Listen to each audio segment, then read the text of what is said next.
Ya, kita akan masuk pada sebuah pemahaman yaitu tentang kingdom coin, mata uang kerajaan sorga. Ya. Ya, kerajaan sorga punya mata uang ya. Jadi kingdom coin adalah pemahaman imanlah yang menjadi syarat transaksi kita dengan kerajaan sorga. Maka koin itu digambarkan seperti, iman itu digambarkan seperti koin kerajaan. Haleluya.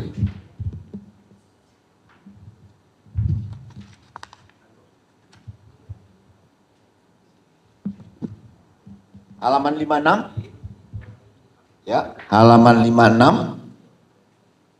Sesi 7. Sesi 7 ya. Puji Tuhan, kita belajar terus sampai kita menguasai bumi ini. Haleluya. Ya.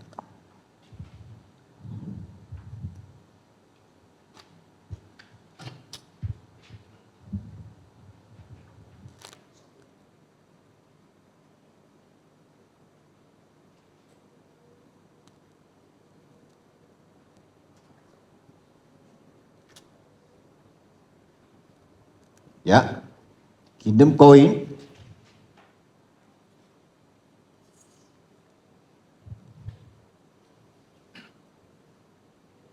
fasilitas kerajaan Allah yang berikut adalah tentang mata uang kerajaan sorga. Salam kerajaan, jadi murid Kristus yang menghadirkan kerajaan Allah. Mantap saudara. Ya, ya, kita lihat gambarnya. Kaya dalam iman. Sama-sama katakan kaya dalam iman. Oh, haleluya, puji Tuhan. Kita baca Ibrani pasal 11 ayat yang pertama. Iman adalah dasar dari segala sesuatu yang kita harapkan dan bukti dari segala sesuatu yang tidak kita lihat. Ya. Jadi Tuhan memberikan sebuah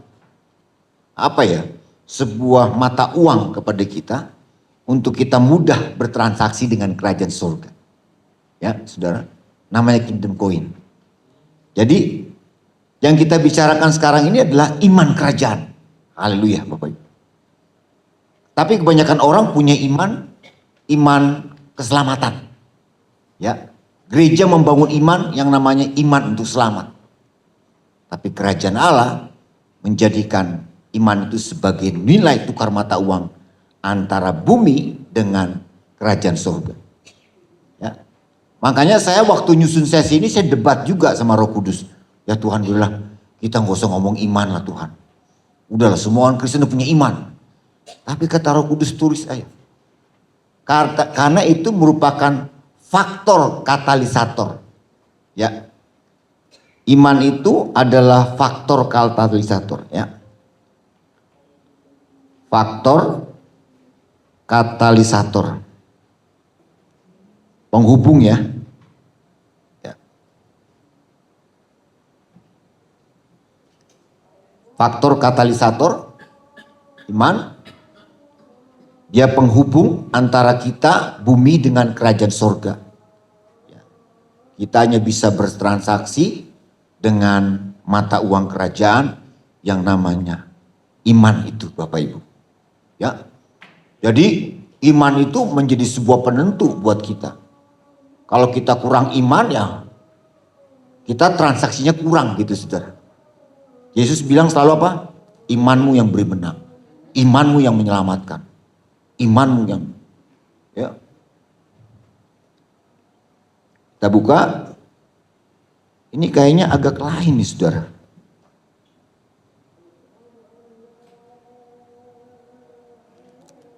Beda saudara. Tunggu sebentar saudara ya. Saya coba buka. Ini bedanya masih lama nih. Nah. Ini. Ya. Coba ini.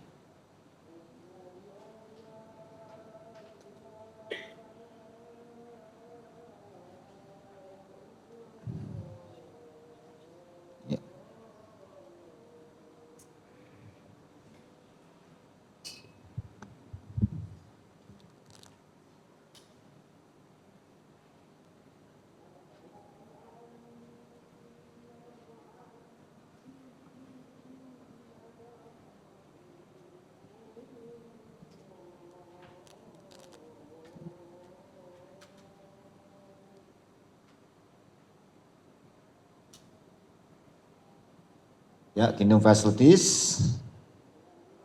Dalam kerajaan, jangan lupa kalau buka kelas pemuritan harus selalu menyebutkan yel-yelnya. Ya. Oh, masih sama nih saudara. Beda ya. Beda dengan buku ya saudara. Sama. Oh sama, puji Tuhan. Sama ya. Ya. Kingdom Coin adalah sebuah deskripsi dalam modul Kingdom Facilities dengan tujuan untuk memudahkan pemahaman tentang imannya, Bapak Ibu ya, yang alkitabiah dan implementasinya. Ya, jadi kita belajar iman dalam kerajaan Allah, artinya kita akan mudah untuk memahami dan bisa mengimplementasikan. Ya. Mata uang kerajaan adalah alat transaksi dalam sistem kerajaan. Jadi segala sesuatu kita harus memenuhi syarat ukuran, yaitu iman, saudara. Iman adalah dasar dari segala sesuatu. Dan kita harus bisa melihat iman kita itu yang belum kelihatan aja kita udah bisa lihat. Artinya iman kita ini diberikan oleh Tuhan dengan kapasitas yang bisa melihat jauh ke depan, saudara. Ya. Orang kerajaan itu harus bisa melihat jauh ke depan. Udah bisa melihat, ini akan terjadi di depan. Ini akan kita alami. Kita akan begini. Jadi itulah yang menjadi sebuah transaksi dalam sistem kerajaan. Ya. Dan Kingdom Coin adalah mata uang kerajaan yang menghubungi dua wilayah kerajaan. Jadi iman menjadi penghubung kita dengan kerajaan sorga dan bumi. Ya saudara. Saya baru dengar orang pernah khotbah ini saudara. Sekali di radio saya dengar dia khotbah Kingdom Coin. Dalam hati saya, dari mana dia punya bahan itu ya? Ya, apa dia contek saya atau bagaimana ya? Dia khotbah ini loh saudara. Ya, ada peserta yang suka dengan sesi ini. Ya, tentang iman saudara. Kingdom Coin adalah sebagai identitas warga kerajaan Allah. Apakah aku datang menjumpai iman di antara kamu? Ya, jadi identitas kita adalah iman itu, saudara. Orang kerajaan tandanya dia punya iman. Nangkap saudara? Ya, iman itulah yang membuat identitas kita semakin jelas, saudara. Ya.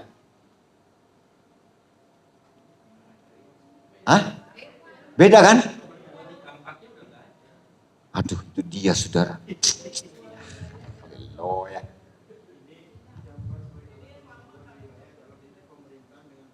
Iya ini, aduh ini dia ini. Tunggu saudara. Daripada kita berantakan.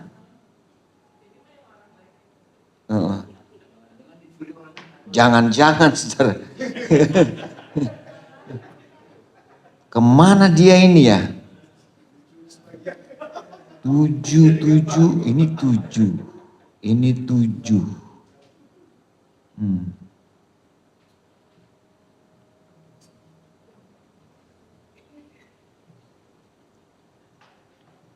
Kayaknya saya nggak punya filenya Bapak Ibu. Udah kita ke Kingdom Reward aja ya. Nah, Kingdom Reward. 10 ya. Chapter 10.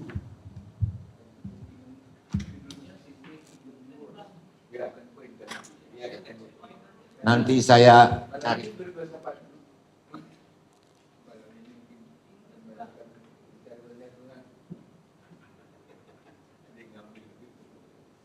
ada yang mencurinya sudah.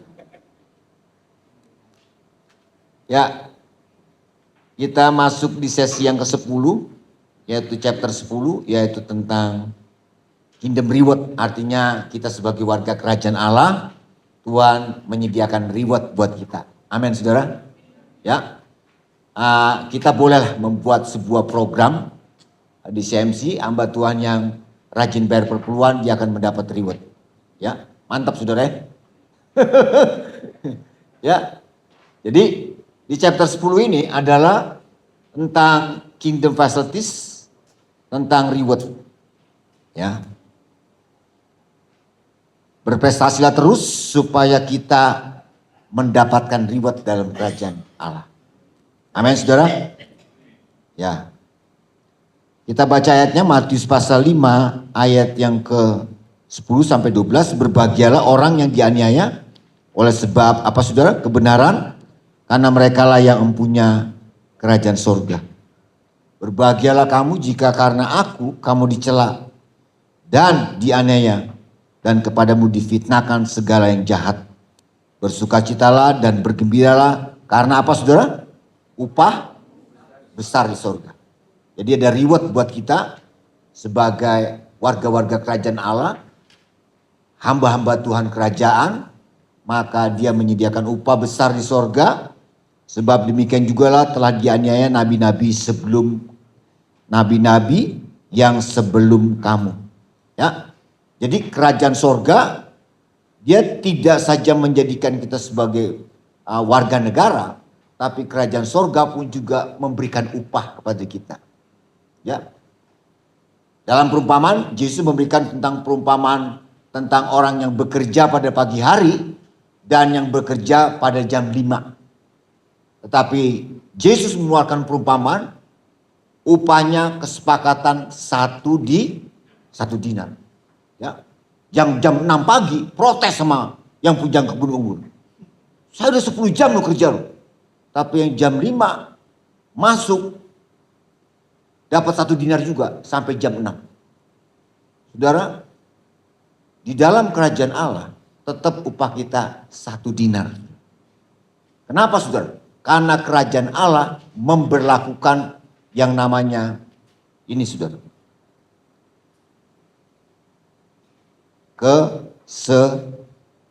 Kesederajatan. Ya, kesederajatan. Ini. Jadi semua kita sebagai warga negara di muka bumi ini diberlakukan hukum kesederajatan. Ya, yang terdahulu katanya menjadi yang terakhir. Yang terakhir dipindahin posisinya kepada yang terdahulu. Artinya terdahulu dan terakhir diberlakukan hukum yang namanya sederajat. Ya, apa maksudnya saudara? Supaya kita di bumi jangan ada yang sombong-sombong saudara. Itu. Jadi biar kita udah lama kerja buat Tuhan, melayani Tuhan, tetap 1 dinar. Karena kerajaan sorga memberlakukan upah itu. Yang paling penting adalah tindakan nyata kita. Mau kita tinggal 1 jam untuk kerja, ya, biar zaman ini tetap 1 dinar, sederajat. Ya. Kerajaan sorga tidak memberikan mahkota menurut ukuran kepala kita. Ya. Tapi kerajaan sorga memberikan mahkota kepada kita berdasarkan seberapa besar tindakan nyata kita. Saya ingat tuh, Pak Om Yakub Nahuai ngomong tentang hal itu. Yang diukur adalah tindakan nyata. Ya. Apalagi ketika kita masuk dalam kerajaan sorga, ada reward buat kita sebagai anak-anak Tuhan, ya, mendapatkan upah dari kerajaan sorga. Dianiaya, dicela, difitnah, kita akan mendapatkan upah dari kerajaan sorga. Jadi nggak main-main saudara. Ya, luar biasa Bapak Ibu. Diberlakukan hukum yang namanya kesederajatan. Kita lihat saudara. Mudah-mudahan ini sama ya di buku ya. Kayak sama nih ya. Sebuah definisi kehidupan di mana setiap warga kerajaan Allah kerajaan akan menerima penghargaan, hadiah dan upah dari hasil jerih payah dan ketekunan selama ia bekerja dengan setia, ya, kesetiaan yang mengabdi. Saya garis bawahi, di kerajaan surga diberlakukan yang namanya kesetiaan yang mengabdi. Ya. Ada seorang tukang sapu di Keraton Jogja, ya. Dia digaji sebulan itu 25.000 saudara. Tukang sapu di Keraton Jogja itu digaji 25.000. Tapi orang tanya, kok kamu nggak protes cuma 25.000? Tapi dia bilang, saya senang bisa bekerja di kerajaan Keraton Jogja. Senang saudara-saudara. dan ia punya mental kesetiaan yang mengabdi. Jadi orang kerajaan itu ya punya mentality kesetiaan yang mengabdi, saudara. CMC ini cuma payung kita, saudara. Ya, CMC ini hanya payung kita di pemerintahan. Tetapi ada payung yang lebih besar lagi yang namanya pemerintahan kerajaan surga. Semua kita diukur apakah kesetiaan kita mengabdi atau tidak. Dia digaji 25.000 sebulan, dia senang, saudara. Yang penting bisa kerja di keraton Jogja katanya. Gitu, saudara. Ya. Yang berikut adalah 2, dalam kerajaan Allah kita semua akan terkejut bila siapa yang akan mendapat reward yang besar di dalam kerajaan surga. Ingat bahwa sistem kerajaan Allah memiliki sistem yang terbalik. Karena yang terbesar dalam kehidupan ini mendatang adalah hamba dalam kehidupan ini, saudara. Ya, saudara, orang-orang hebat di muka bumi ini, kenapa dia menjadi leader yang hebat? Karena dia menggunakan sistem kerajaan Allah, yaitu mental seorang hamba. Ya, nah, saudara, Madam Tresia itu menggunakan konsep ini, saudara. Dia jadi hamba. Pagi-pagi dia udah muter-muter di perkemahan orang miskin, datang membalut orang-orang yang sakit kusta, dia layani becek-becek, saudara. Ya, dia jadi seorang hamba, saudara.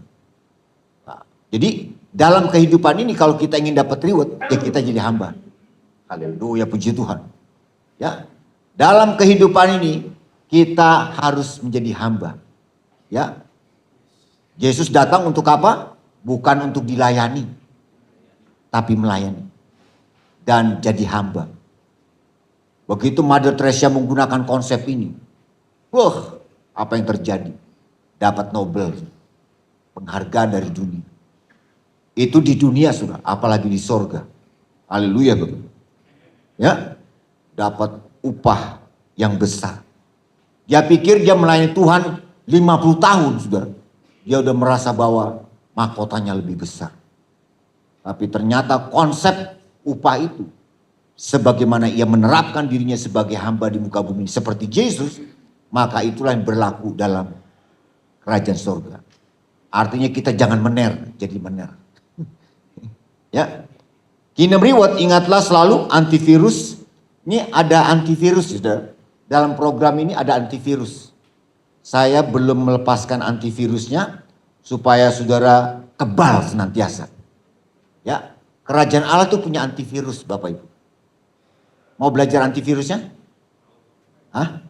Mau ya? Kita belajar antivirus supaya sistem pola pikir kita dilindungi oleh antivirusnya kerajaan surga. Jadi sistem pola pikir kita nggak gampang ditembus sama virus-virus kejahatan dunia ini. Yang membuat saya sampai bertahan sampai detik ini, karena saya punya antivirus di sistem pola pikir saya. Ya, nanti kita belajar, saudara. Besok lah ya. Amin. Jadi, ingatlah selalu antivirus kerajaan yang sudah kita pelajari, karena untuk mendapatkan reward adalah hasil dari sebuah penilaian Bapa. Maka dari itu sistem antivirus kerajaan harus selalu diaktifkan agar selalu bisa optimal dan seimbang, bahkan lebih peka kita, sudah. Jadi waktu saya tanya sama Tuhan, ini sistem kerajaan Tuhan, berarti ada antivirusnya nih Tuhan. Oh, Tuhan bilang ada. Ya, Tuhan bilang ada antivirusnya. Jadi kita bisa kuat, Bapak Ibu. Salam kerajaan, jadi murid Kristus yang menghadirkan kerajaan Allah.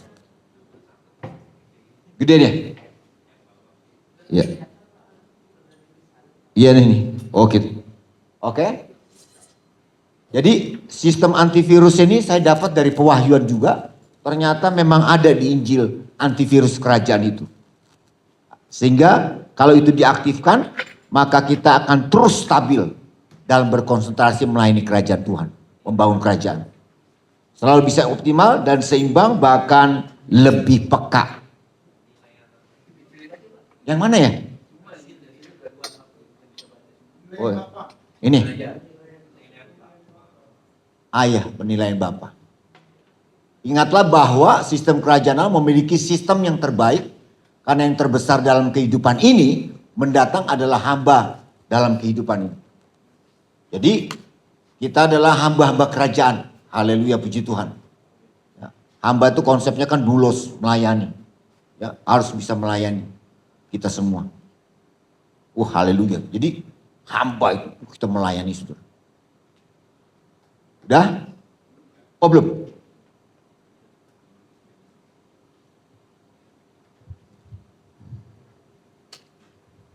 Melayani, saudara. Ya. Oh iya, belum ini ya. Jadi yang pertama adalah reward diberikan berdasarkan kesetiaannya mengabdi ya saudara. Itu ditulis kesetiaannya mengabdi, saya nggak pakai blok merah waktu itu. Dan yang kedua, sistem kerajaan memiliki sistem yang terbaik. Karena yang terbesar dalam kehidupan mendatang adalah hamba dalam kehidupan ini. Ya. Jadi yang terbaik adalah di sana kita akan dipanggil, hambaku masuklah. Ya kan?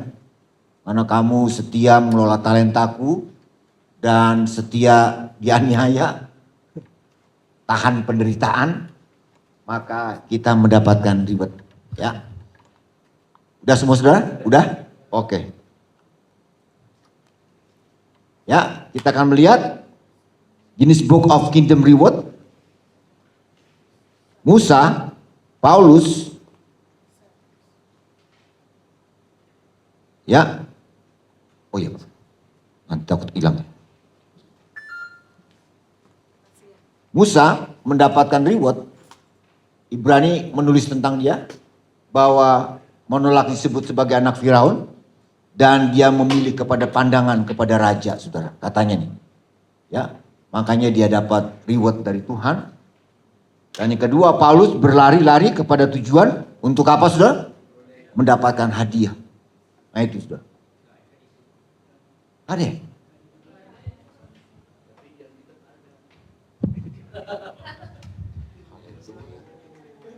Ya ampun, saudara.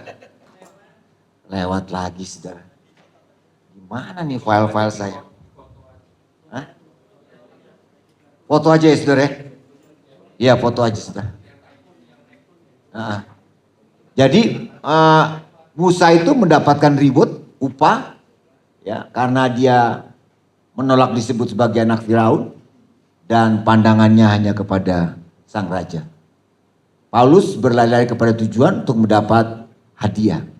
Jadi mental kita ini kita harus kejar reward kita. Ya, kejarlah reward.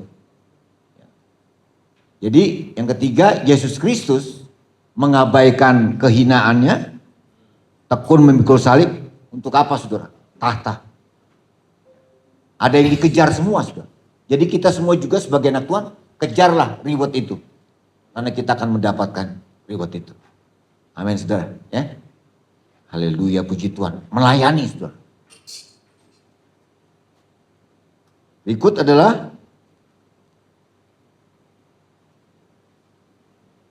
perbuatan-perbuatan kita yang berharga. Perbuatan-perbuatan kita yang berharga yang mungkin tidak diperhatikan dunia akan ditulis di halaman depan surat kabar kerajaan sorga dalam edisi headlines. Itu sudah. Hari ini Pak Joni telah memberikan pertolongan kepada jemaatnya. Kan begitu. Itu turun tuh. Ini saya belajar dari kingdomnya. Ada satu buku ini, sudah. Saya belajar Kingdom Reward dari dia. Dia yang cerita tentang upah di surga. Ini satu buku, saudara. Satu buku nih. Jadi setiap surat kabar surga dalam edisi Heaven Headline tuh, rupanya kalau kita berbuat baik di sana tuh udah keluar tuh. Ya, edisi Heaven Headline. Wah, tercatat tuh. Pak Saab siap menjadi PIC Bandung. Wah, Heaven Headline. Amin, saudara. Semua itu tertulis, ya, dicatat semua, saudara.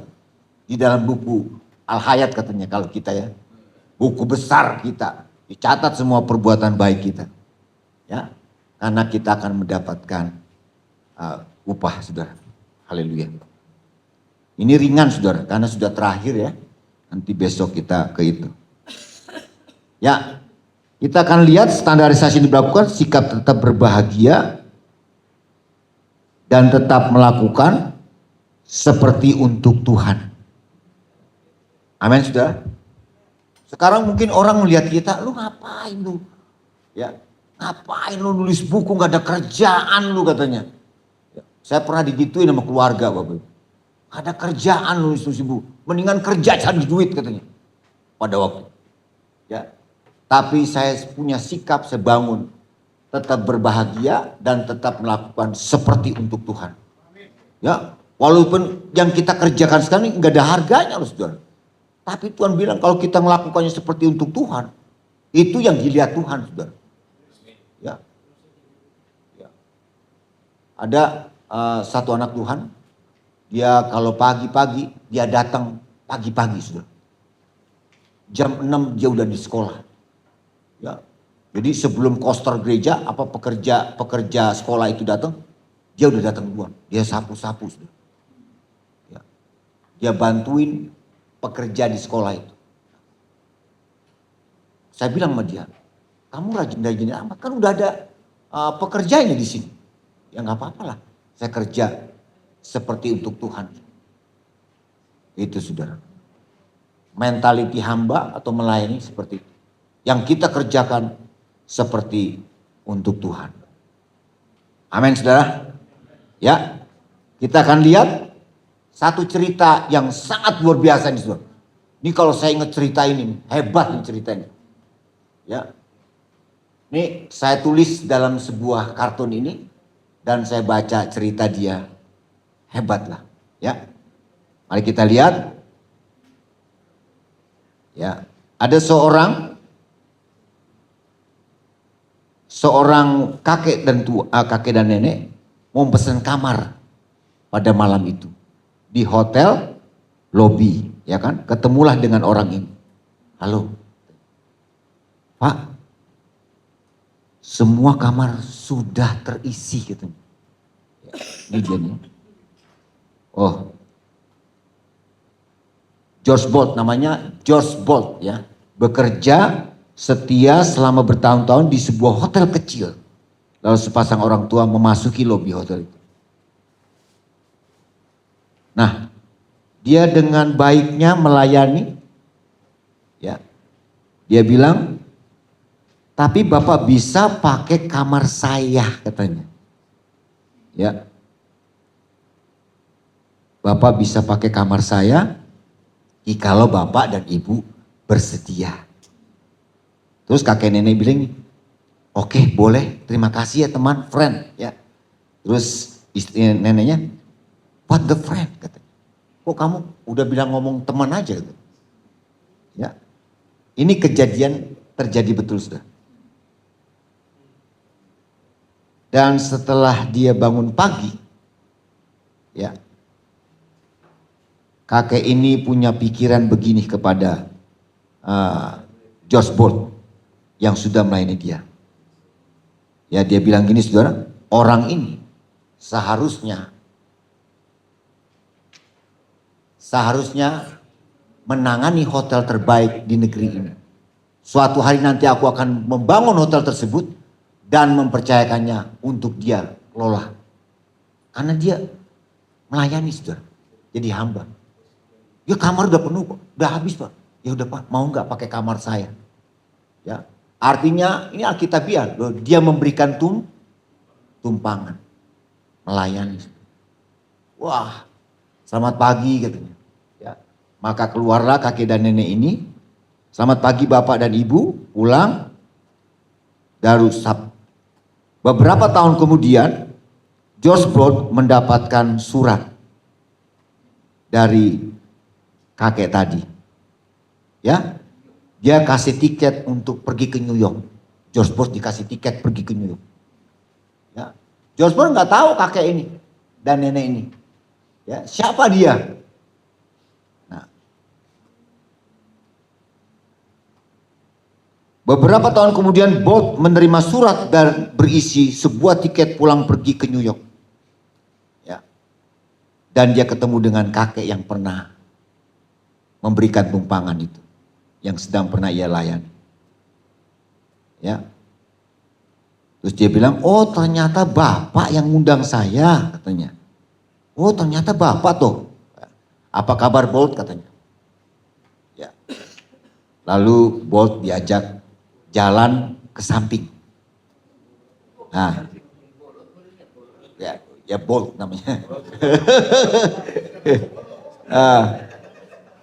Lalu Pak tua tersebut membawa Bolt ke ujung pusat kota di New York.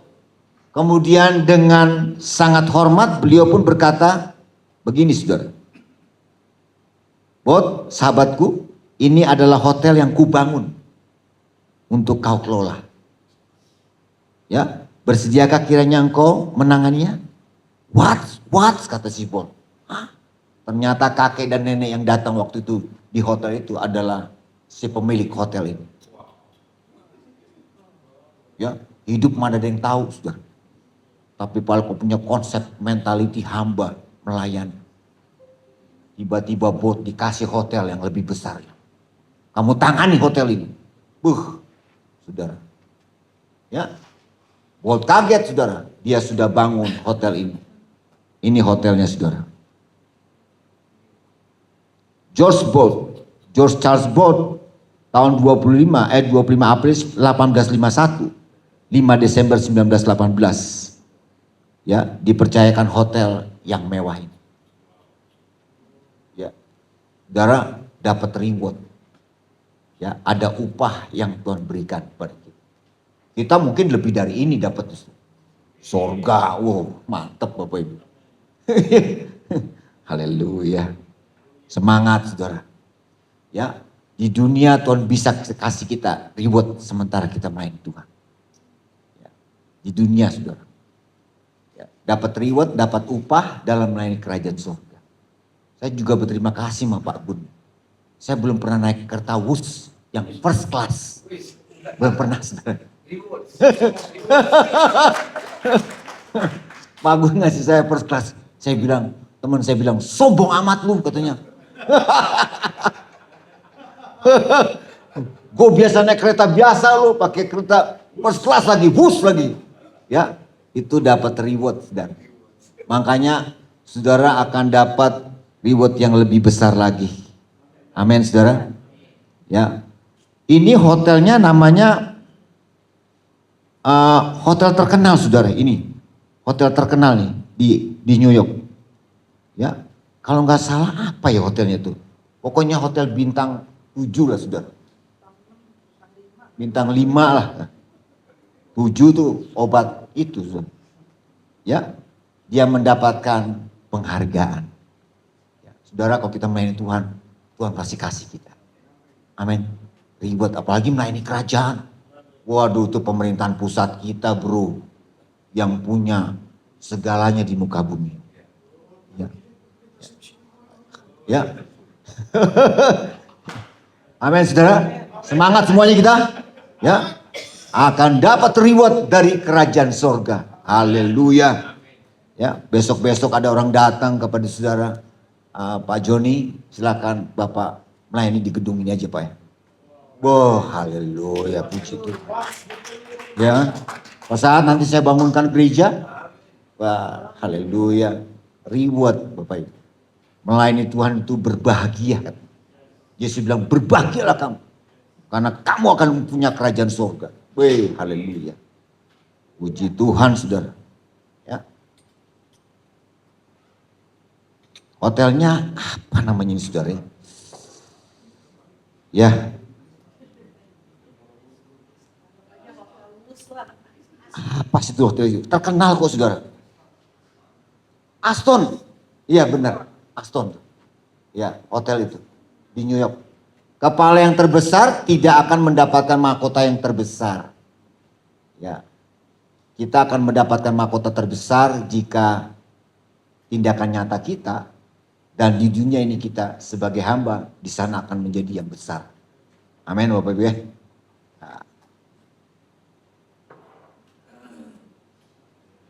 Haleluya, puji Tuhan. Ya.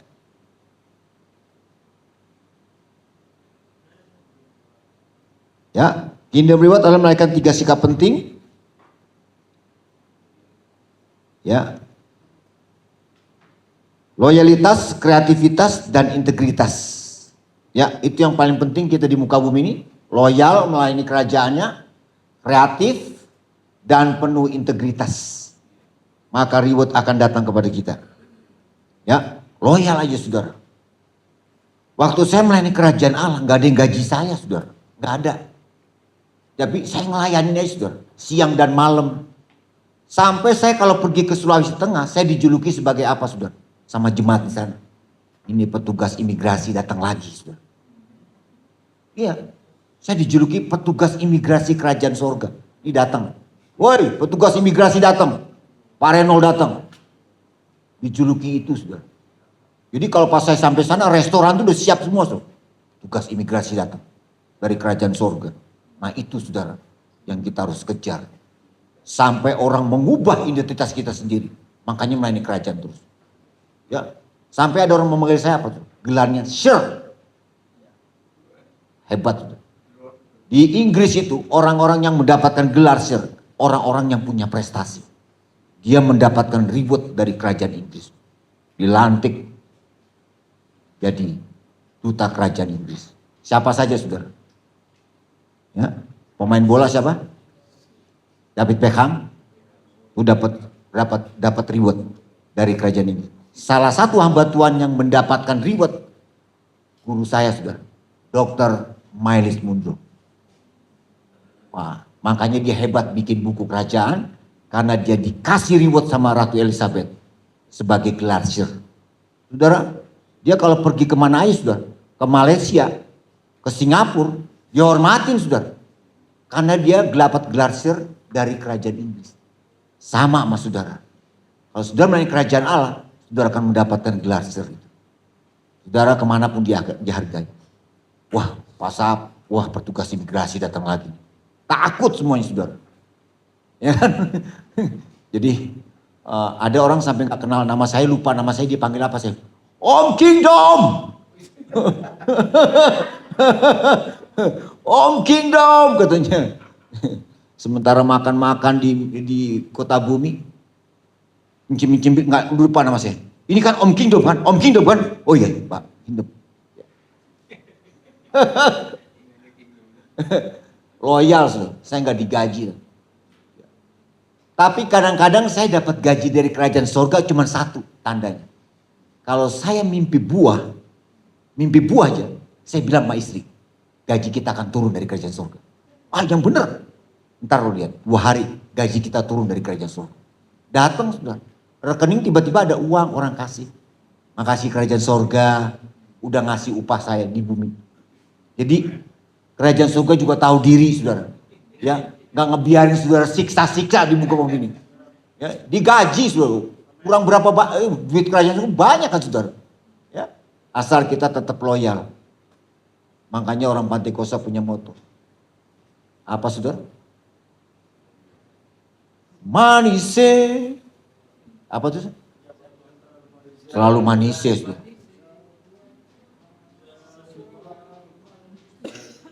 Biar sodor gaji. Manis.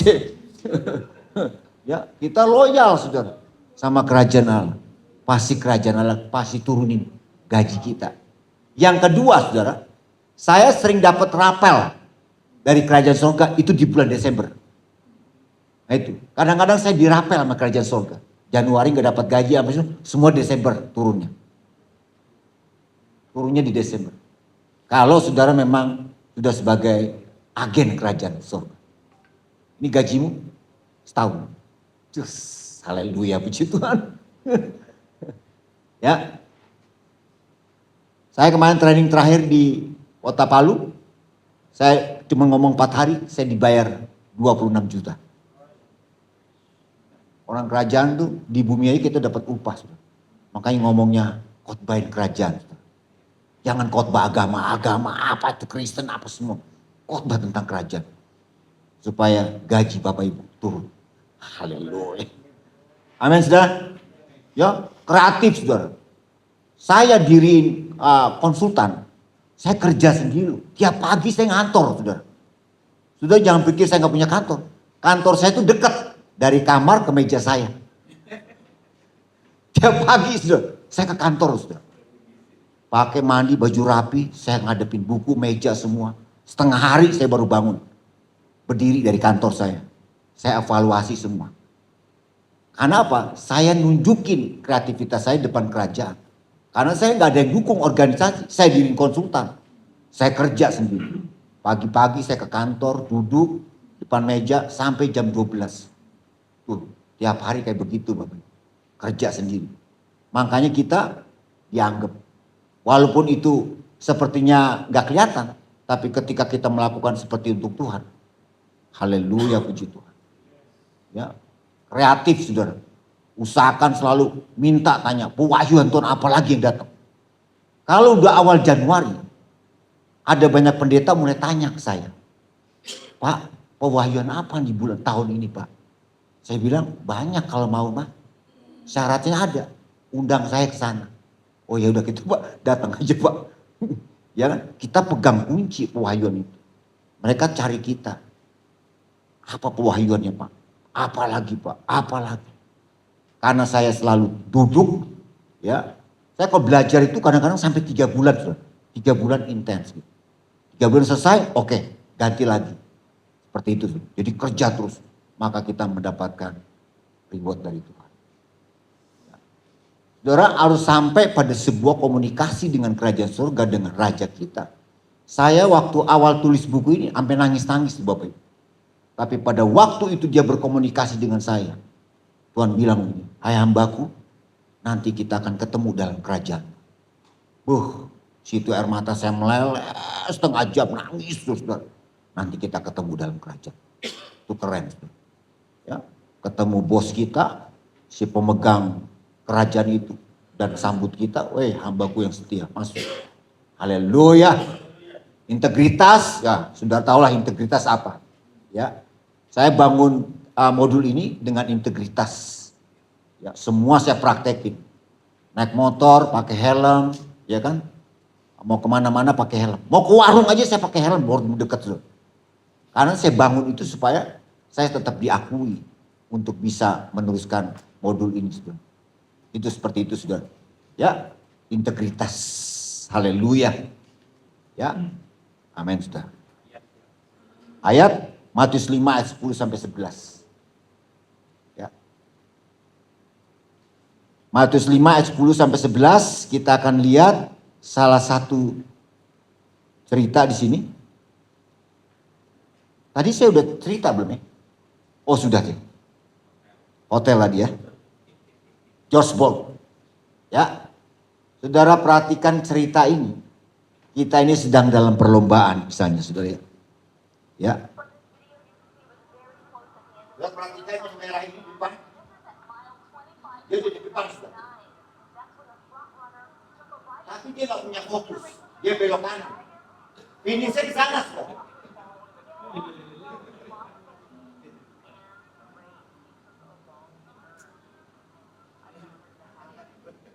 Dia yang menjadi yang terakhir. Maka yang terdahulu akan menjadi terakhir yang kayak gitu saudara. Karena tidak punya fokus.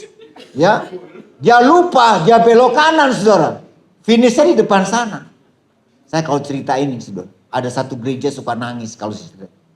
You kan merasa sudah di depan. Gereja ini sudah merasa di depan. Tapi jangan pede dulu. Ada gereja-gereja yang akan lebih hebat lagi yang akan mendahului. Gitu, akan mendahului. Nah maka dari itu saudara, CMC kita jangan sampai kurang fokus Bapak Ibu. Nah, kita belok kanan lagi saudara. Ya, udah dikasih fokus kerajaan, ulang lagi, ritualisme lagi, iya kan?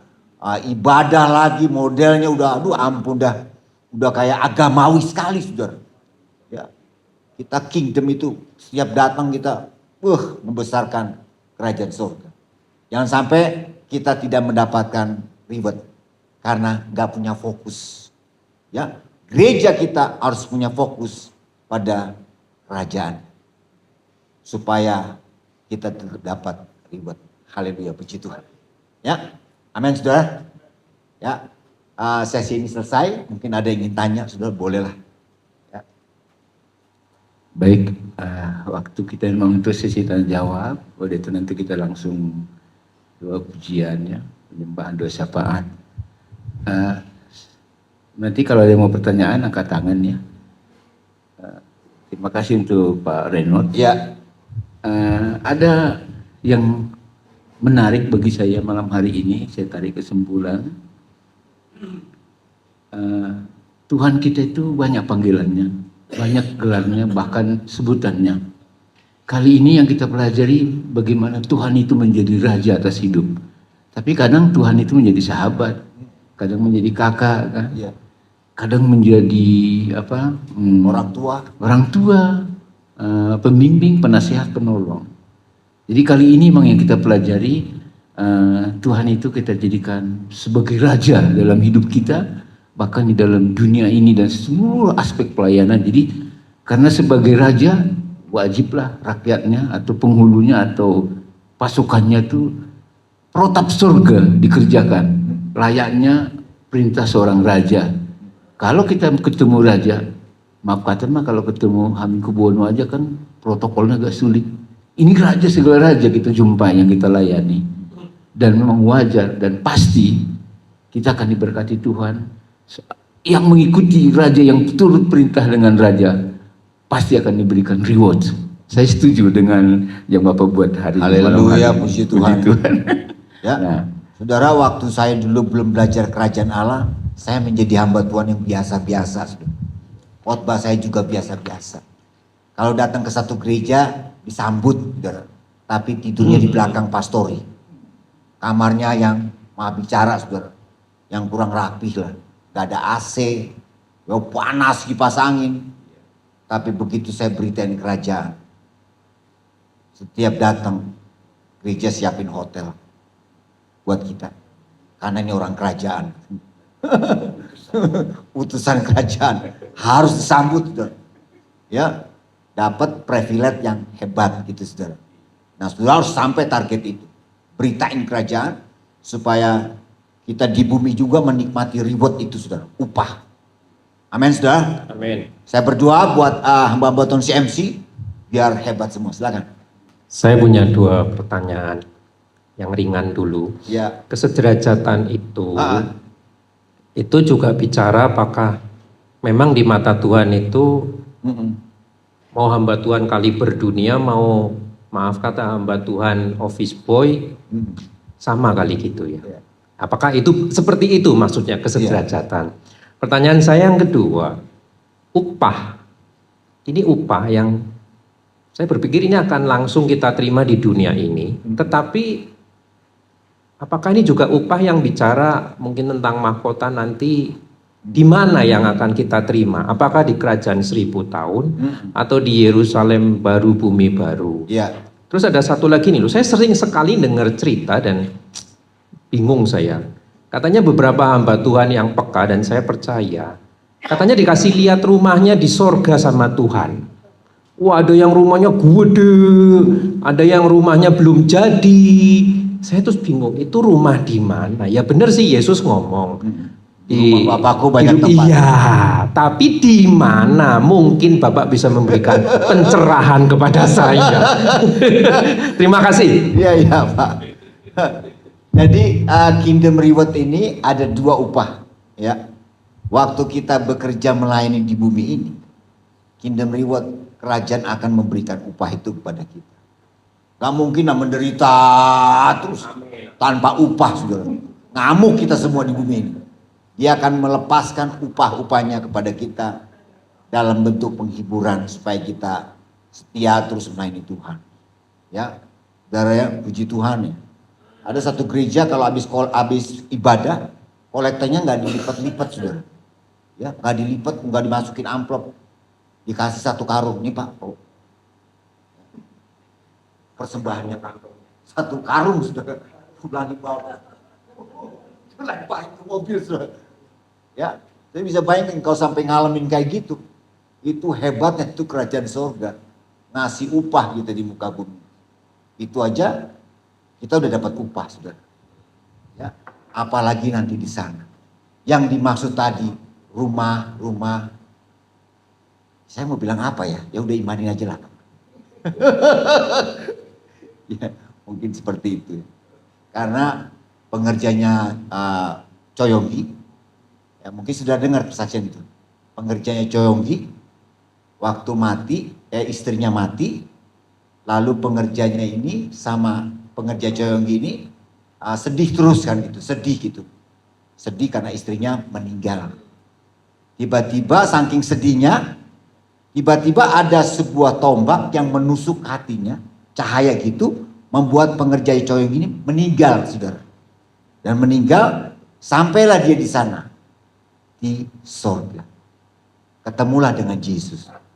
Ya. Yesus bilang, mari kita ke ruang Bapa di sorga. Dikasih lihat ruang Bapa di sorga. Ini pengerja Choyonggi bersaksi. Terus abis itu, Yesus bilang, tahukah yang membuat kamu bisa sampai datang sini? Itu istrimu, katanya. Ya. Karena dilihat suami ini nangis terus sama anaknya. Jadi istrinya bilang, boleh datang sini. Dikabulin, pergi dia ke sana, saudara. Ya. Yesus bawa dia ke tempat istrinya. Dan rumah istrinya bagus, saudara. Ini cerita, saudara ya. Cerita versi-versi surga kan banyak, saudara. Rumah istrinya tuh bagus, saudara. Dan pengerja Choyonggi cerita kepada sama Choyonggi, istri saya di sana jadi cantik lagi. Kata Choyonggi, dulu di bumi jelek kok bisa jadi cantik di sana kan? Choyonggi ngejek, saudara. Terus dia bilang, udah kamu jangan nangisin saya, kata istri. Saya udah enak di sini. Terus akhirnya pengerja Choyonggi ini pulang lagi ke bumi, saudara. Kamu pulang, mayat kamu mau dikremasi nanti di sana. Cepat pulang, daripada hancur, cepat-cepat pulang. Dia lari dibawa, dia ketemu Raja Daud, Abraham, ketemu semua di sana. Ceritanya begitu, saudara ya. Dan story ini kan dicerita sampai di Amerika sama Choyonggi, ceritain. Jadi populer, Bapak Ibu. Dan di sana ada rumah yang besar. Dan dia lihat sana ada tua-tua sidang di gerejanya udah meninggal, rumahnya kecil, saudara. Dan dia tua-tua sidang itu orang kaya, saudara. Tapi di sana rumahnya kecil. Ya, ada kemungkinan.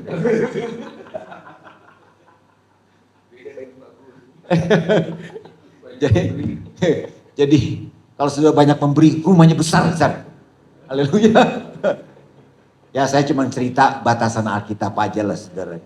Bahwa ada upah di muka bumi. Ya, saya yakin saudara setia sama si MC melayani organisasi ini, pasti kerajaan surga kasih upah sama saudara. Imani aja semua, saudara. Ya. Selesai, saudara? Ada yang mau nanya lagi? Masih ada nggak satu lagi yang mau pertanyaan sebelum kita acara, karena udah pas jam 8 ini. Ada? Kalau tidak ada mungkin ya udah, kita terima kasih untuk hambanya Pak Pendeta Pak Reynolds. Ini luar biasa sekali ya acara yang dibagikan itu. Sekali lagi memang setiap sesi, 5 sesi ada sesuatu yang baru nggak didapatkan. Ada ya, ada sesi. Ya, shalom Bapak Ibu. Shalom lagi, tetap semangat. Semangat. Ya, tadi ada sesi yang belum diselesaikan tentang authority. Jangan lupa cara berpikir kuasa yang ada pada Yesus. Harus ditulis juga. Dalam authority akan 3 sikap penting, yaitu cara berpikir kuasa yang ada pada Yesus. Ya. Waktu perempuan yang mendarat sampai 12 tahun, ya. Itu Bapak Ibu ya, dia sudah dengar Yesus itu menyembuhkan. Jadi pas begitu ketemu Yesus, itu praktis tuh dia. Gak berat-berat amat. Tinggal pegang jubahnya, selesai. Ngalir tuh otoritas kuasa kesembuhan itu. Ya. Nah, seperti itulah kita Bapak Ibu. Harus bisa diri kita ini, otoritas kita ini. Ya. Kalau Philip Mantova kan lagi terbang-terbangin bajunya satu. Ya. Kalau kita mau orang kerajaan, lewat aja udah geter. Cara berpikir praktis kuasanya. Jadi waktu perempuan pendarahan itu ketemu Yesus, praktis begitu. Datang naik. Habis. Selesai. Praktis.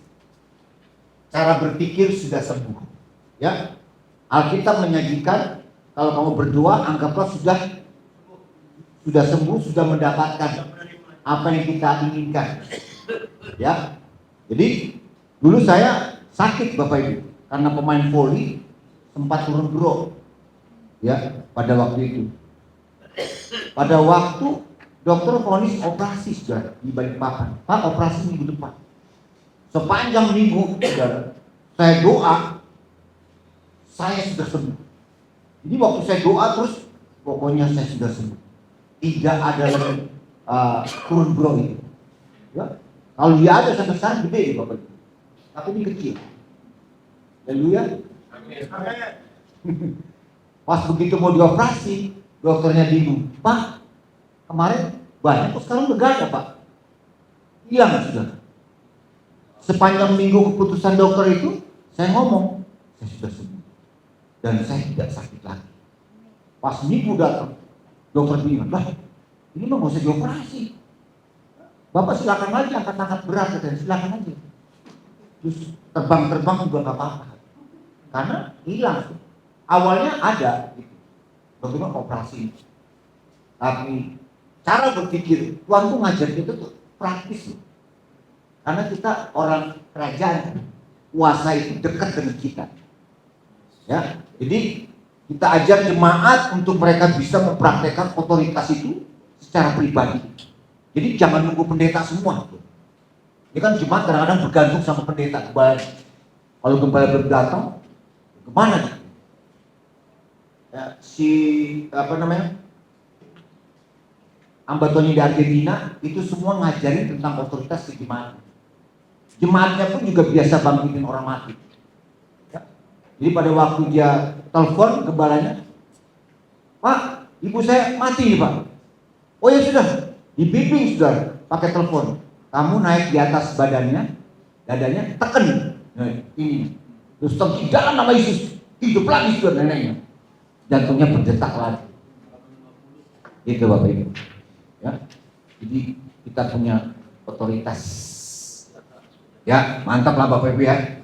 Otoritas gampang lah. Kita sudah praktekin, kasih lihat orang, umat Tuhan, dan saudara bisa. Kita masuk di kingdom insurance. Ya. Kita belajar asuransi. Amin, saudara. Karyawan asuransi saya minta maaf nih. Jangan tersinggung, mungkin ada yang punya insurans. Biasa di kelas suka ada petugas asuransi juga yang jalanin asuransi. Tapi Kingdom itu memiliki insurans. Haleluya, puji Tuhan. Dalam kerajaan kerajaan Allah. Ya. Bahagiaku adalah untukmu. Ya. Damai sejahtera itu menjamin kita di muka bumi ini tetap bahagia. Katakan amin. Ya. Sebenarnya begini Bapak Ibu, kita tuh persoalannya cuma perkara menikmati sekarang. Ya. Kita sedang tidak berjuang untuk menikmati sebuah kebahagiaan. Karena oh 7 tadi ya. Oh yang 7 Pak. Oh yang Pak saya apa namanya? Itu ya nanti taktik saya itu Pak, taktik saya. Supaya saudara tidak boring. Karena kalau saya lewat itu berat artinya. Ya, kalau saya lewat itu berat. Makanya saya masuk yang ringan. Gitu Bapak Ibu. Jadi kalau khotbah lihat ini berat. Jadi saudara harus punya strategi ngajarnya, lompat aja yang enak. Nah ini enak nih saudara. Kalau sesi ini kayak makan bolu. Ya, ya. Bahagiaku adalah untukmu. Jadi kerajaan Allah itu datang membahagiakan kita. Benar gak? Yesus bilang berbahagialah kamu, berbahagialah kamu, berbahagialah waktu dia khotbah di bukit. Berbahagialah, berbahagialah. Beda Bapak Ibu. Makanya kerajaan Allah adalah yang paling utama adalah kita dijamin untuk bahagia. Artinya kita punya insurans. Ya. Mari kita baca ayat ini. Tadi saya sudah sering sebut. 1, 2, 3. Kerajaan sorga bukan soal makanan dan minuman, tapi soal kebenaran, damai sejahtera dan sukacita oleh Roh Kudus. Ya. Dan perhatikan ini, Kingdom Insurance adalah sebuah pemberian yang bukan kita upayakan atau membelinya, dan juga kita tidak akan mendapatkan sekeras apapun kita mencobanya. Damai sejahtera adalah, nih Bapak Ibu, karunia dan pemberian yang cuma-cuma. Ya. Jadi damai sejahtera adalah karunia dan pemberian yang cuma-cuma.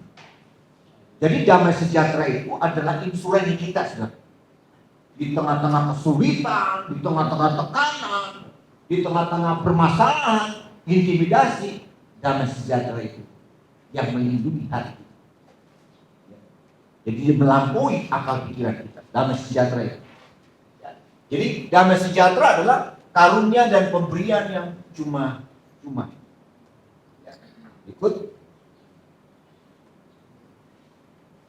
Nah ini sudah. Kingdom Insurance merupakan fasilitas perlindungan kesejahteraan dari kerajaan surga dalam terjemahan bebas Amplified Bible. Lukas 19 ayat 21. Damai sejahtera itu, saudara catat, berupa keamanan. Pertama, keamanan, ditulis. Yang kedua, keselamatan. Dan yang ketiga, kemakmuran. Dan yang keempat, kebahagiaan. Jadi itulah artinya damai sejahtera. Nice, Amplified Bible, Lukas 19 ayat 42, keamanan, keselamatan, dan kemakmuran, dan kebahagiaan. Makanya dia lepaskan damai sejahteranya waktu Yesus pergi, kutinggalkan damai sejahtera kepada kita semua, supaya kita aman, ya, supaya kita apa? Selamat. Supaya apa? Supaya hidup kita makmur. Dan yang keempat, kebahagiaan. Kerajaan Allah menjamin itu semua. Dia mengeluarkan asuransi. Asuransi kan begini, saudara. Waktu ditawarkan, nanti kalau suami saudara meninggal, itu akan cair preminya. Ya, ya kan, saudara? Keamanan saudara akan dijamin. Kalau kecelakaan, maka asuransi akan menjamin Bapak yang sudah ikut asuransi. Itu kan begitu, Bapak. Menjamin keselamatan, keamanan, dan kebahagiaan. Ya. Ada anak Tuhan, dia naik mobil. Dia cerita sama saya juga. Pak, waktu saya naik mobil, angkot itu Pak, tiba-tiba pencopet di dalam masuk 4 orang. Yang sebabnya diraba-raba Pak, disuruh copotin emas-emasnya semua. Wah, akan dompet uang. Tapi anak Tuhan, kok saya nggak diraba-raba ya Pak? Kok saya nggak dicolok? Yang lain aja Pak. Padahal saya di situ pakai kalung, pakai gelang, yang lain sudah dicopotin semua. Tapi saya nggak diapa-apain Pak. Ada 2 saudara. Kemungkinan pencopet itu tahu itu emas palsu.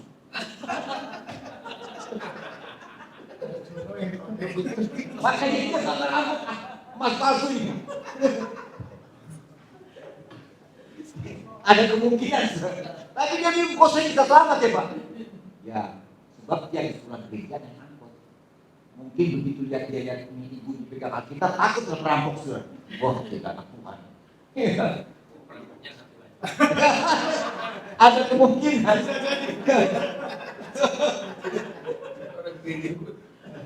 Jadi saya bilang ya ibu itu akibat damai sejahtera yang Tuhan lepaskan. Ibu menikmati keamanan, keselamatan dari kerajaan surga. Selamat. Jadi damai sejahtera itu adalah ini esensinya ya. Orang lain damai sejahtera apa? Ya senang hati. Tapi sebenarnya ini Amplified Bible Lukas 19, jadi waktu Yesus masuk kota Yerusalem, Yesus nangis. Ayat ini Yesus nangis. Ya, waktu Yesus nangis lihat kota Israel, Yerusalem, Yesus bilang mereka cuma perlu damai sejahtera. Ya, jadi bilang umatnya supaya mereka menikmati keamanan, keselamatan, dan kemakmuran, dan kebahagiaan. Jadi umat Tuhan Israel cuma butuh ini, ya. Cuma butuh damai sejahtera itu dilepaskan. Makanya sampai sekarang kita aman, saudara. Puji Tuhan, ya. Tuhan melindungi kita. Saya pernah naik mobil, saudara, di tempat saya di Tangerang. Saya udah tidur, saudara. Terus terang, saya udah tidur di mobil. Saya bisa bayangkan, itu ada pembatas jalan dan sedikit lagi pasar. Tahu-tahu mobil saya sudah ada di sebelah kanan, di arah yang berlawanan. Tapi nggak ada angkot semua, sepi. Tapi Tuhan sadarkan saya, wih, sebentar lagi pasar di depan. Kalau saya nggak dibangunkan sama Tuhan, selesai saya nabrak semua orang di pasar. Mungkin ada yang mati. Dan mungkin masuk berita di koran. Dia taruhnya nabrak orang di pasar. Dia kasih MC lagi.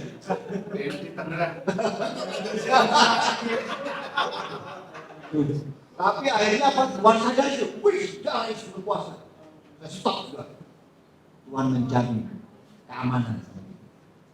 Amin, Bapak Ibu. Ya, jadi kita banyak insuran yang diberikan kepada kita. Kalau orang mau hidup dalam kerajaan Allah. Ya, kemakmuran, kebahagiaan, dan keselamatan. Itulah arti damai sejahtera. Dan di Indonesia diberikan bukanlah berarti hidup kita, setiap warga negara terbebas dari setiap masalah, tetapi damai sejahtera adalah rasa tenang di tengah-tengah badai dan pencobaan ini. Itu sudah. Ya. Ini hebatnya kerajaan. Rasa tenang. Ya. Bukan berarti kita nggak ada masalah, sudah. Tetap ada masalah. Tapi damai sejahtera adalah rasa tenang di tengah badai dan pencobaan dunia ini. Ini dia, sudah yang kita butuhkan. Jadi kita bisa ngadirin kerajaan Allah. Waktu ditanya kenapa kok ibu tenang, orang semua udah pada kucak kacir apa semua, wah udah lari kiri kan, dia cuma tenang. Ya, dia cuma ngomong, kalau saya hari ini mati, saya pulang ke surga. Tapi kalau saya hari ini gak mati, saya ketemu anak saya di jumpa. Gitu. Artinya dia tenang. Amin, saudara. Orang hidup tenang, Bapak Ibu. Ya. Jangan terlalu membesarkan masalah, saudara. Kadang-kadang kepikiran sampai curhat di Facebook, bantu doa dalam pergumulan kan gitu. Ya. Kurang tenang, Bapak Ibu. Makanya survei membuktikan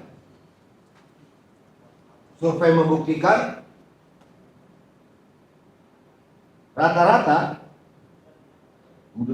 ini menunjukkan artinya tingkat konsentrasi kita, prinsipnya adalah damai sejahtera itu akan mengendalikan tingkat konsentrasi kita agar kita tetap lebih tenang.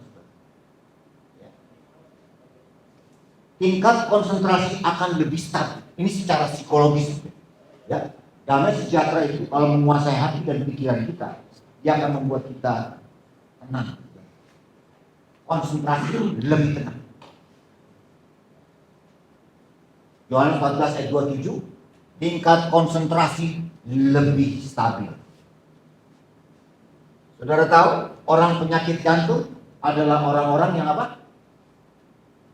Tidak stabil.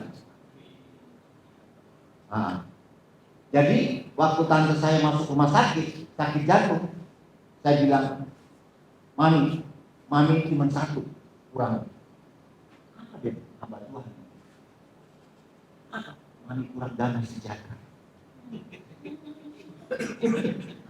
Jadi mengakibatkan tingkat konsentrasi kita itu gak tenang, sudah, gak stabil. Tapi kalau kita penuh dengan damai sejahtera, konsentrasi kita stabil. Haleluya, puji Tuhan. Ya, waktu Paulus di Filipi, waktu Paulus di penjara, ingat, waktu Paulus di penjara, Paulus tulis surat ke sidang jemaat di Filipi. Bersyukurlah. Padahal Paulus di penjara, tapi tingkat konsentrasi Paulus stabil. Dia nggak ngamuk-ngamuk sama Tuhan. Oh jadi rasul kayak gini Tuhan. Saya nggak terima orang di penjara nih Tuhan. Tapi dia stabil. Dia tidak membesarkan masalah. Tapi justru dia memperkecil perspektifnya. Sehingga pola pikirnya tidak terpengaruh. Tapi damai itu ya, melebihi akal pikiran kita. Hati kita, konsentrasi kita akan lebih stabil. Haleluya, puji Tuhan. Jadi kalau saudara kena jantung, cuma satu obatnya, minta damai sejahtera. Amin. Haleluya. Artinya dia kurang asuransi dari kerajaan Allah. Standarisasi adalah sikap mempercayai pada sistem pemeliharaan kerajaan Allah. Sistem pemeliharaan. Supaya kita tetap stabil. Pada sistem pemeliharaan kerajaan Allah.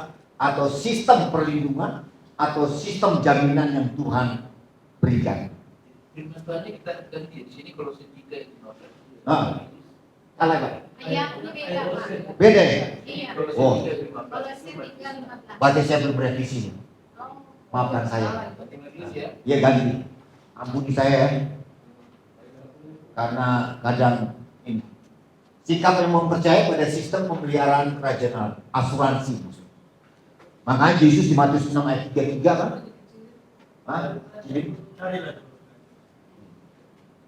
Ya.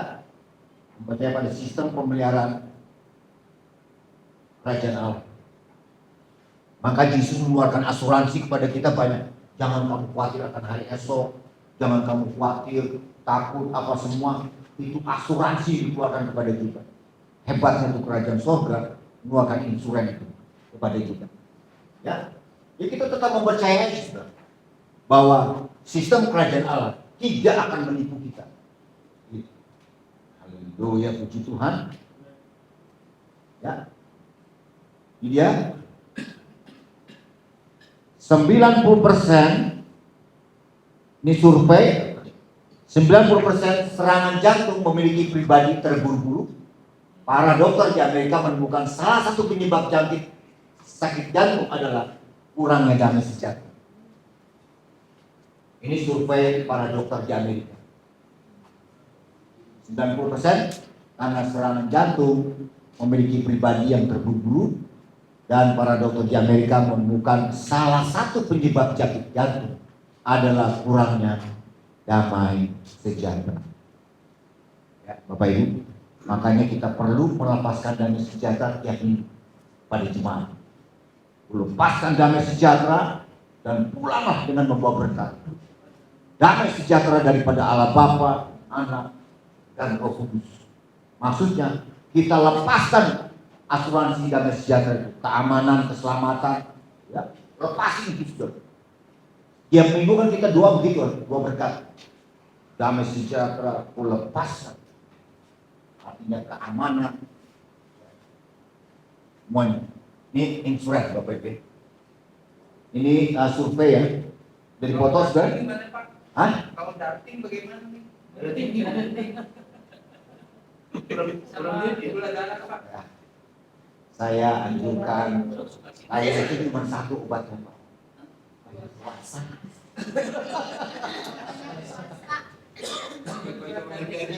Iya. Kalau kurang-kurang damai sejahtera kan kebanyakan ada saya punya cium kalau apa-apa marah-marah. Akhirnya apa sudah? Kena jantung, operasi jantung. Karena pribadinya terburu-buru. Santai aja Bapak Ibu. Haleluya, puji Tuhan. Wah, yang penting nggak kurang cuan.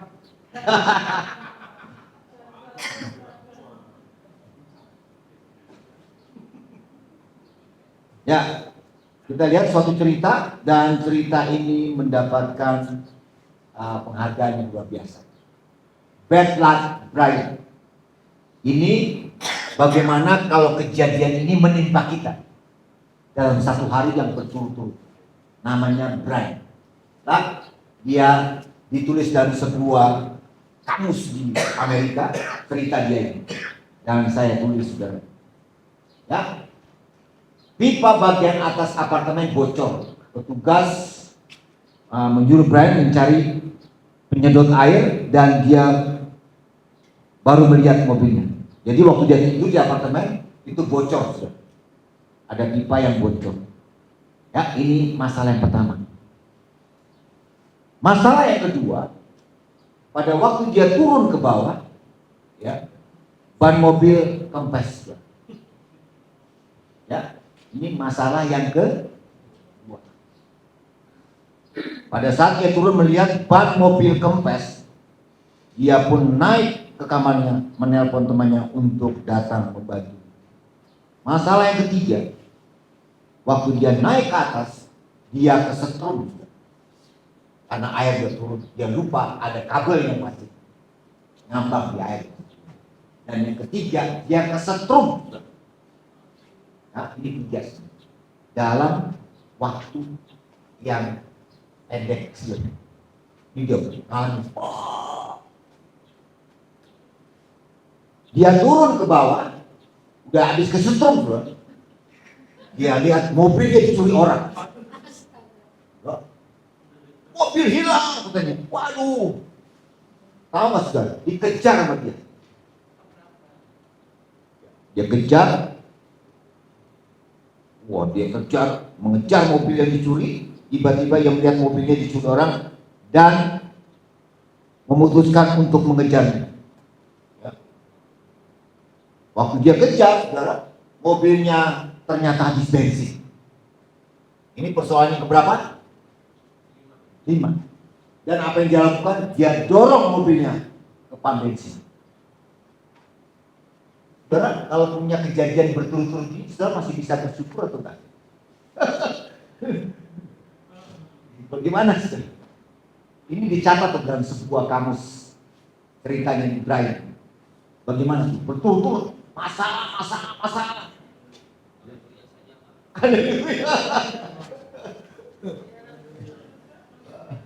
Puji Tuhan. Ya, ini masalah yang ke-6 ya. Lalu dia pulang, dia dorong mobilnya sendiri. Ya, masalah kan? Pinggang besar. Mendorong mobilnya. Akhirnya harus mendorong mobilnya sendiri sampai ke pam bensin terdekat. Iya. Nah, yang terakhir, sorenya dia mau ikut undangan temannya. Saudara, waktu dia duduk di mobil, temannya taruh senapan bayonet, tau nggak? Yang ada pisaunya itu. Ya, senjata itu yang ada pisaunya tuh. Temannya taruh di jok, dia main duduk aja, saudara. Nancep ke pantatnya, saudara. Ini true story ya. True story. Ini dicatat dalam kamus. Bayonet tuh, nancep di pantat tuh. Dia bilang, ada apa ini? Udah 1 hari itu, pagi kesetrum, sore tancap. Ya. Ini kalau kejadian sama kita, anak Tuhan kira-kira gimana sudah? Kita masih tidak bisa bersyukur atau enggak nih? Sesuai lagu tadi Pak, suka Tuhan. Aduh. Nah, saudara, yang terakhir dia ngomong, saudara. Tuhan ingin saya mati tapi meleset terus. God let my die but he always miss, katanya. Jadi Tuhan ingin saya mati tapi meleset terus. Saudara, kalau nggak ada damai, saudara, udah kacau semuanya, saudara. Makanya kita perlu damai sejahtera, keamanan, ketentraman, dan kebahagiaan. Itu perlunya insuransi itu, saudara. Maka kerajaan Allah mengeluarkan asuransi itu. Ya, jadi kalau maksudnya dia kalau mati lah, jangan meleset terus, saudara. Ya, jadi dia tercatat sebagai orang yang luar biasa. Dan saya tidak tulis yang terakhir. Ya, sudah mau tahu? Yang terakhir saya nggak sempat gambar. Yang terakhir itu setelah dia pulang ke rumah habis ketusuk tancap itu, dia terpleset di kamar. Jadi jahitan yang ada di sini nancep lagi, saudara. Itu jadi apa tuh gitu. Ya, jadi pas pulang ke rumah, ya kepleset lagi dan jahitannya itu kena lagi gitu. Makanya dia bilang, Tuhan meleset untuk saya mati. Ini koin ya Pak? Oh enggak, oh ini salahnya. Hidup Israel menerapkan 3 sikap penting. Ya. Pertama adalah Filipi pasal 4 ayat 7, nanti sudah bisa baca. Damai sejahtera melampaui alam pikiran. Sikap tetap mempercayai pemeliharaan Bapa. Sikap tetap fokus pada rencananya. Sikap sabar dalam memahami rencananya. Ini saya cerita sudah ya, secara spirit. Waktu saya belum dikenal Bapak Ibu, waktu saya belum dikenal sebagai pengajar, saya tanya sama Tuhan, apaan ya Tuhan saya dipakai Tuhan? Saya tidur, ya, saya masih menuntut Tuhan lagi. Tuhan, kapan saya dipakai Tuhan? Kan gak mungkin saya begini-gini terus Tuhan, ya kan? Saudara mau dipakai Tuhan semua kan? Ya. Tapi Tuhan bilang sama saya, dalam keadaan saya tidur, dalam keadaan saya ya seperti ya gimana gitu, kurang-kurang pengharapan gitu ya. Tuhan bilang aku sudah merancang damai sejahtera. Itu waktu itu air mata saya keluar. Waktu Tuhan ngomong, ini yang dia kerjakan. Aku sudah merancangkan damai sejahtera itu buat itu. Itu keren. Sejak saat itu saya terus melayani kerajaan sampai detik ini. Dan artinya, kenapa yang melepaskan damai sejahtera? Supaya kita tetap melihat Bapa itu dari pemeliharaan. Kenapa damai sejahtera? Supaya kita tetap fokus pada rencananya. Kenapa yang melepaskan damai sejahtera? Supaya kita tetap sabar dalam memahami rencana. Artinya kerajaan Allah, saya ulangi, kerajaan Allah tidak akan menipu kita. Dia akan menggenapi itu sudah. Karena damai sejahteranya dia sudah lepaskan kepada kita. Amin saudara-saudara. Haleluya, puji Tuhan. Oh haleluya. Ya. Jadi melahirkan 3 sikap, tetap mempercayai saudara. Mungkin kita lihat pekerjaan itu kok belum berkembang. Masih jauh itu. Tapi kerajaan Allah ada salah satu instrumen yang dia siapkan kepada kita, yaitu damai sejahtera. Itu keren Bapak. Satu saat saudara akan melihat yang namanya kemakmuran kerajaan Allah dalam hidup saudara. Tadi sekarang mungkin sudah susah-susah nih, Tuhan. Tiba-tiba Tuhan lepaskan damai sejahtera, hidup dengan makmur. Karena itu adalah ambisi, saya ulangi. Karena Yesus itu punya ambisi dan impian supaya kita menikmati hidup itu di muka bumi seperti di surga. Sabar juga, ya. Saya juga pernah nuntut Tuhan, kapan Tuhan bisa terbang? Tuhan. Wah, 1 kali Tuhan bawa terbang saya yang kelojotan. Capek banget Tuhan. Wah, saya butuh pembicaraan Tuhan. Oh, saya terusnya habis saya ini Tuhan. Sakit Tuhan. Siapa suruh mau terbang cepat? Kasih kecepatan ngos-ngosan Tuhan. Wah Tuhan. Akhirnya saya udah banyak ngomong dengan Tuhan. Dia bilang, aku sudah merancang damai sejahtera kepada kita. Artinya kemakmuran itu akan datang pada kita. Katakan amin. Salam kerajaan menjadi murid Kristus yang menghadirkan kerajaan Allah. Amin. Tetap sabar saudara. Amin.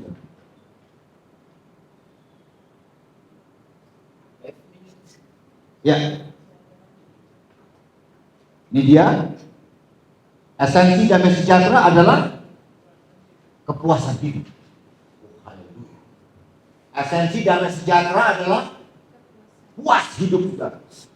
Amin saudara. Ada banyak orang yang nggak puas hidup, tapi Tuhan kasih kita kepuasan hidup itu. Supaya kita betah semua tinggal di muka bumi. Ya. Kalau kita sampai hari ini kita bisa menikmati hidup karena damai sejahtera itu belum diangkat kata kitab Wahyu. Dan satu kali kelak Tuhan akan angkat damai sejahtera itu, kekacauan baru terjadi. Itu. Ya, ini masih damai sejahtera masih dilepaskan sama kita. Ada jaminan. Tapi kitab Wahyu bilang damai sejahtera itu akan diangkat. selesai, kacau lah. Ya. Oleh sebab itu, damai sejahtera adalah kepuasan hidup. Wah, haleluya, puji Tuhan. Kita lihat videonya. Apa nih ceritanya? Ini dia, saudara. Ya.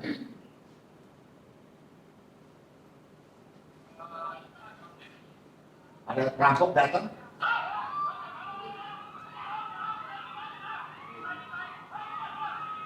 Ya.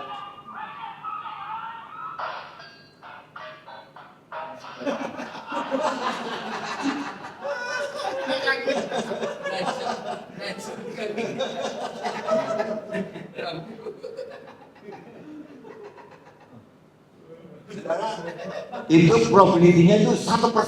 Kejadian seperti itu hanya sedikit, cuma 1%.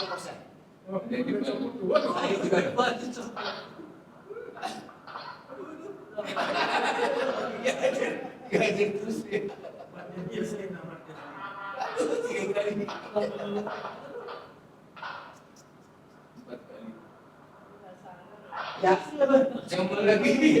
probability kejadian ini hanya 0,01%. Itu nggak mungkin lah, itu possible itu. Nah ini lagi,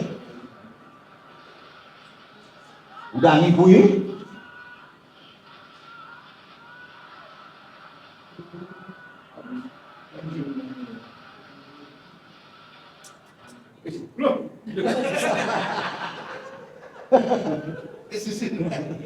%0,01% probability, tipis sekali sudah. Ya. Saudara tahu artinya apa, saudara? Kerajaan surga bisa melakukan mujizat itu. Kalau dunia cuma 0,01%, tapi Tuhan, kerajaan surga, bisa membuat hal itu terjadi dalam hidup kita. Yang bagi dunia nggak masuk akal, ya, tapi Tuhan bisa melakukan hal ini lebih banyak, saudara. Ya, jadi damai sejahtera itu mengerjakan keamanan, kesejahteraan, dan keamanan dan kemakmuran. Ya, asuransi dunia menawarkan Bangkok Insurance supaya mereka insuransi, supaya mereka aman. Tapi kita yang nggak punya asuransi, udah mengucap syukur aja. Amin. Ya oke pasarnya, kita punya BPJS, puji Tuhan, haleluya. Ya. Nah, jadi jangan khawatir dengan hidup ini, karena kerajaan Allah belum mengangkat damai sejahtera ini, masih ada sama kita.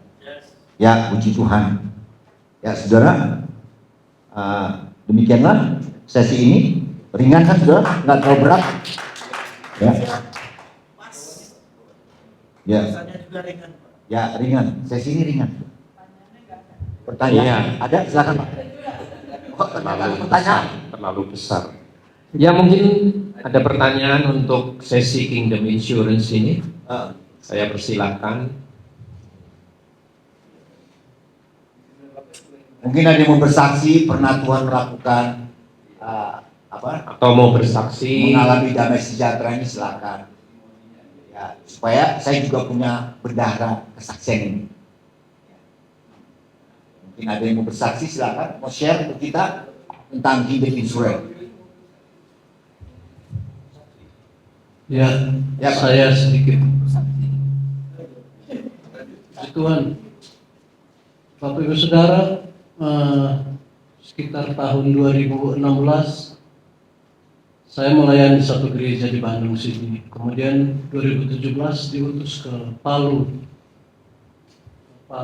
ngurusin jemaat di Palu. Tapi setahun kemudian 2018 gempa besar di Palu. Dan situasi itu waktu malam itu kan Jumat malam pas maghrib gitu. Jadi gempa itu ketika gempa cuman goncangannya pertama kan goyang gini, kemudian kedua berdiapanting gini. Itu panik kan 7, sekian itu Bapak Ibu Saudara. Jadi jembatan ikon Kota Palu yang jembatan kuningnya yang menghubungkan Palu Timur sama Palu Barat Roboh. itu roboh hancur, padahal katanya dibuat sama arsitek Jepang, dan itu diperkirakan kalau gempa sampai 9 skala Richter baru hancur itu jembatan. Tapi kok 7, sekian hancur. Dan itu bukan hanya gempa menggoncang, menghancurkan, dan orang ketimpa bangunan, ada yang masuk ke dalam tanah dan sebagainya sama rumah-rumahnya. Tapi juga ada likuifaksi.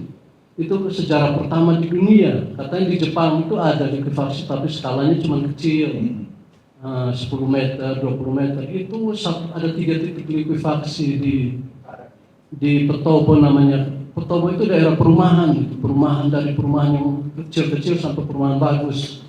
Itu sekitar 200 hektar.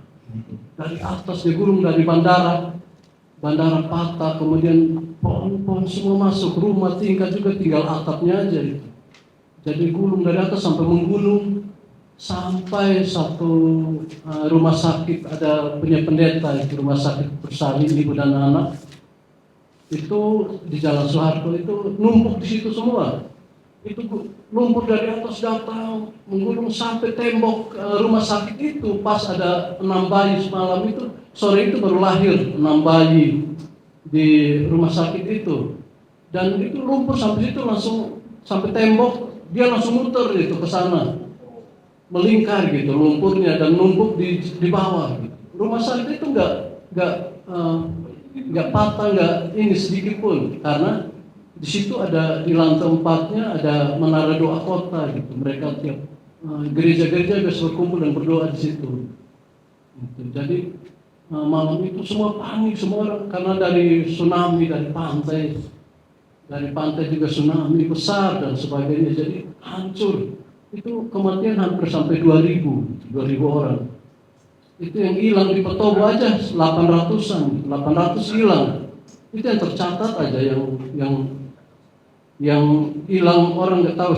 Kan ada sekeluarga bisa sampai 20 orang, 20 orang itu, dan kakeknya, anak cucu, semuanya bisa hilang. Semuanya bisa tenggelam, semuanya bisa hilang. Jadi itu kan nggak ada yang mencatat.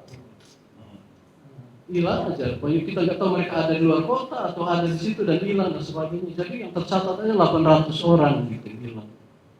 Semua orang panik malam itu. Tapi puji Tuhannya kita enggak. Saya hanya diingatkan satu bagian firman Tuhan, bahwa saya nggak diutus ke sini untuk mati karena gempa. Malam itu jadi tenang gitu.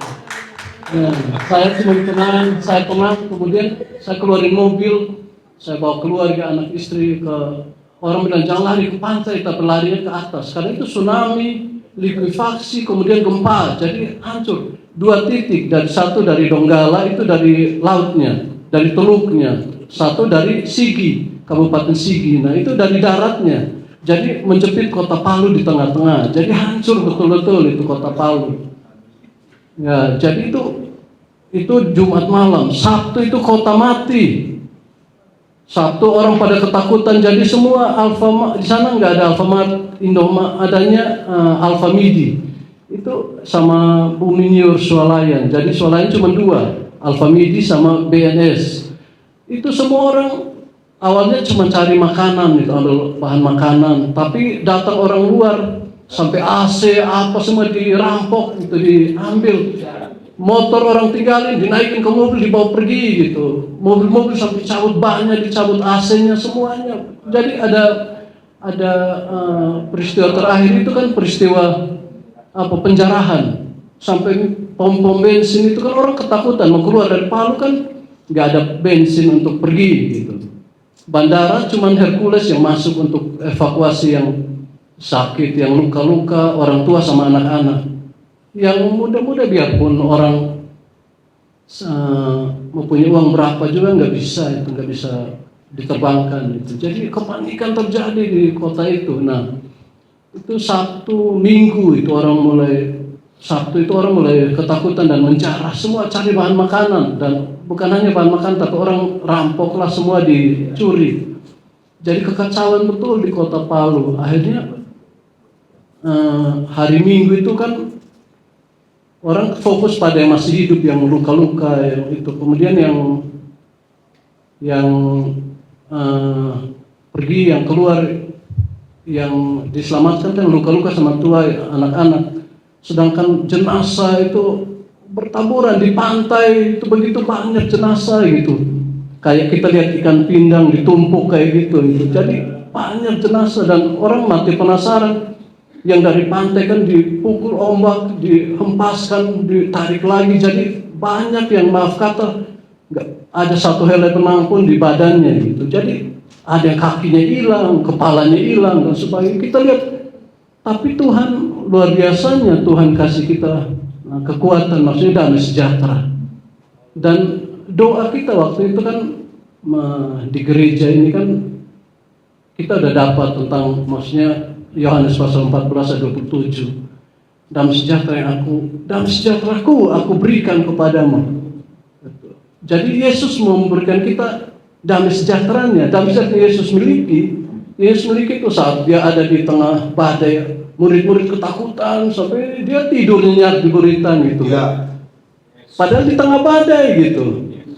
Kemudian dia bangun, mengapa engkau takut, engkau yang kurang percaya, kayak gitu. Jadi kalau kita nggak ambil dalam sejahtera Yesus miliki dan kita kenakan dalam hidup kita, artinya kita nggak mempercayai, kita sikap tidak mempercayai Tuhan gitu. Jadi badai apapun dalam kehidupan kita, kita sampai hari Minggu pagi itu mulai bau di mana-mana, kan mayat bergelimpangan, diambil kayak gitu sama mobil polisi yang truk itu dibawa ke segunung bulldozer cuman garuk gitu, kemudian tumpahin kayak ayam potong sampah kayak gitu, kemudian ditutup jadi kuburan massal kan. Jangankan taruh, malam itu ada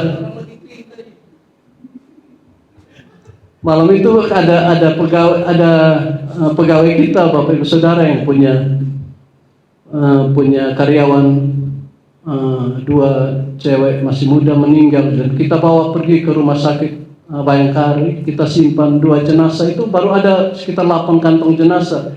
Besok subuh kita datang mau ambil lagi itu 2 jenazah, udah numpuk sampai keluar gitu. Jadi jenazah begitu banyak, kita nggak tahu ada di mana itu begitu banyak. Tapi ya maksudnya Tuhan, badai apapun dalam kehidupan kita, kita harus terus mengambil damai sejahtera Yesus miliki supaya kita.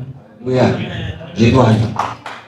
Saudara, waktu tsunami itu terjadi, saya udah ngomong duluan sama keluarga saya. Dia tanya, kenapa Ray, kamu gak mau tinggal di Palu? Saya gak mau, tsunami dekat di sini. Pada waktu itu disuruh ngomong, tsunami dekat. Ini akan dibabat semua nih Palu. Gak percaya mereka sudah. Saya udah ngomong duluan. Sebelum kejadian itu, saya gak mau tinggal di Palu. Karena gampang tsunami. Tsunami datang. Itu orang Jinten tuh begitu sudah.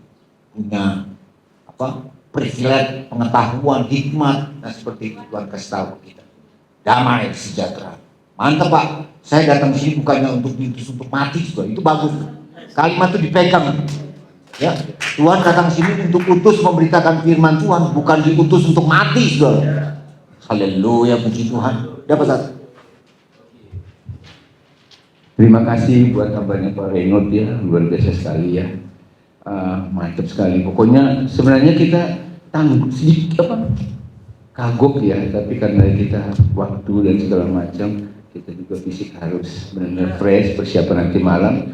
Nanti malam lagi masih ada satu session plus kita dua syafaat ya, baru kita istirahat. Jadi untuk Palu itu kan Tuhan itu hakim. Jadi waktu ketok Palu, Hammer City.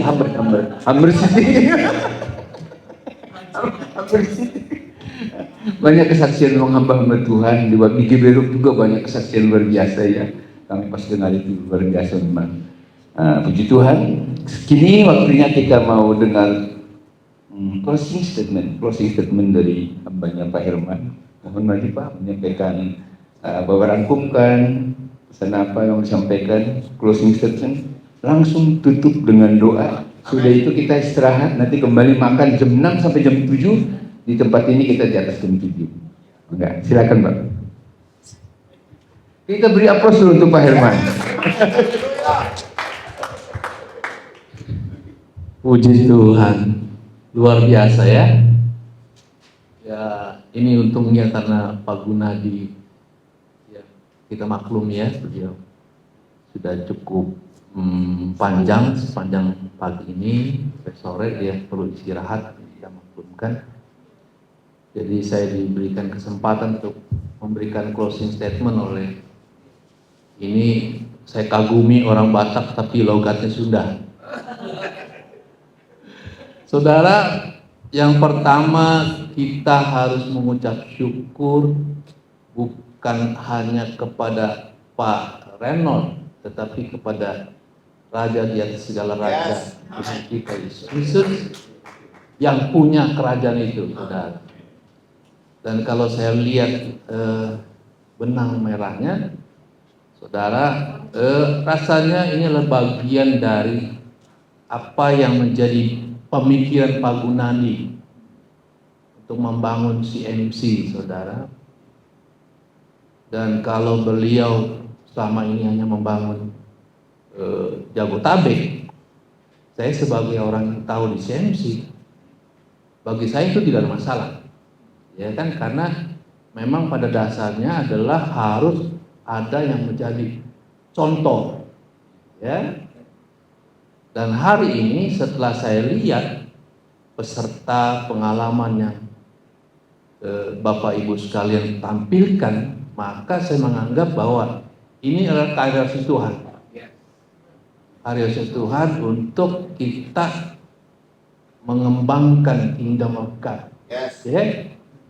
Dan saudara sekalian adalah orang yang dipakai Tuhan untuk menjadi contoh itu. Mulai dari Bandung. Lalu berkembang dengan luar biasa, dan saya yakin saudara akan menjadi